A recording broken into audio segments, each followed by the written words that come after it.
विधानसभा निवडणुकीत महाराष्ट्र नवनिर्माण सेनेचा एकही उमेदवार विजयी होऊ शकला नाही।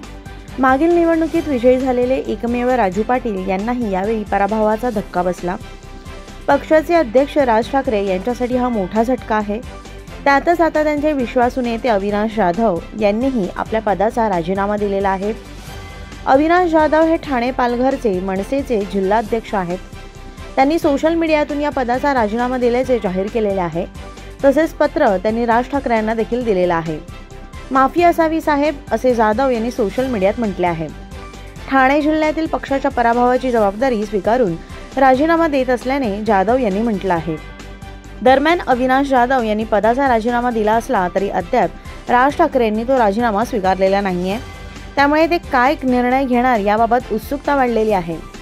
जाधव हे ठाणे शहर मतदारसंघातून मनसेचे उमेदवार होते।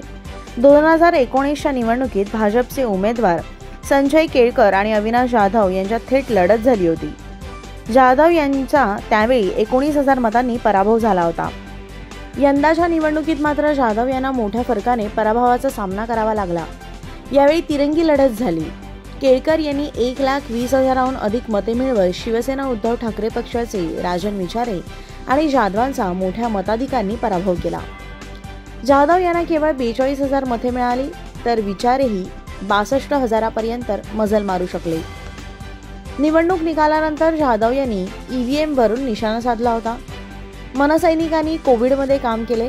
गेली 5 वर्ष ते काम करत होते। मात्र जे आमदार लोकांना 10 वर्ष भेटले नाहीत ते लाखाच्या फरकाने निवडून आले। हे कसं काय शक्य आहे? ईव्हीएम शिवाय हे शक्य नव्हतं। विरोधी पक्ष एकत्र येऊनही काही होऊ शकत नाही। यंत्रणेने सीट आधीच सेट केले आहेत। भाजप विरोधात लाट दिसत होती, मात्र त्यांनी असं चित्र केलंय की लाडकी बहीण काटेंगे तो बटेंगेच, कारण त्यांना मोठ्या यशाला कारण पाहिजे होतं, असं देखील अविनाश जाधव म्हणाले होते। ताज्या व नवनवीन बातम्या पाहण्यासाठी आजच आमच्या मुंबई न्यूज 24 चॅनलला सबस्क्राईब करा।